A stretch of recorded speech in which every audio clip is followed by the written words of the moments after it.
চীনের এক ব্যস্ত রাস্তার ধারে ছোট্ট একটি খাবারের দোকান।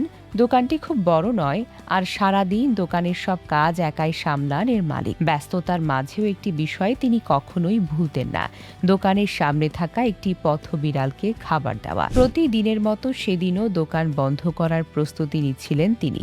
সারা দিনের কাজ শেষে চুলায় থাকা খাবার থেকে বিড়ালটির জন্য কিছু খাবার আলাদা করে রাখলেন। বিড়ালটি তখন দোকানের এক কোণে শান্তভাবে অপেক্ষা করছিল।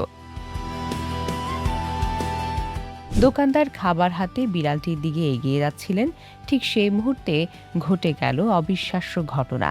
হঠাৎ ওপর থেকে বিকট শব্দে একটি বিশাল পাথর ছিটকে পড়ে দোকানের চুলার উপর। মুহূর্তের মধ্যে সবকিছু এলোমেলো হয়ে যায়। সামান্য কয়েক সেকেন্ডের ব্যবধানে বড় ধরনের দুর্ঘটনা হয়ে যেতে পারত। কিন্তু আশ্চর্যের বিষয়, পাথরটি পড়ার ঠিক আগেই দোকানদার খাবার নিয়ে বিড়ালটির কাছে এগিয়ে গিয়েছিলেন। ফলে তিনি সেই জায়গায় ছিলেন না এবং প্রাণে বেঁচে যান। ঘটনার পর দৃশ্যটি যেন আরও বেশি আবেগঘন হয়ে ওঠে।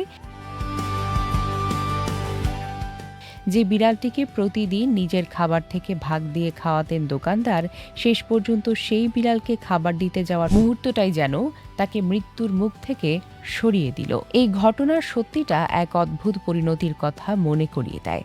মানুষ কখনো কখনো যে ছোট্ট ভালোবাসা ও মমতা অন্যের জন্য করে, তার মূল্য যে কতটা গভীর হতে পারে তা আমরা আগে থেকে জানি না। সেদিন খাবার পেয়েছিল একটি বিড়াল, আর বিনিময়ে দোকানদার পেয়েছিলেন জীবনের সবচেয়ে বড় উপহার, আরেকটি দিন বেঁচে থাকার সুযোগ।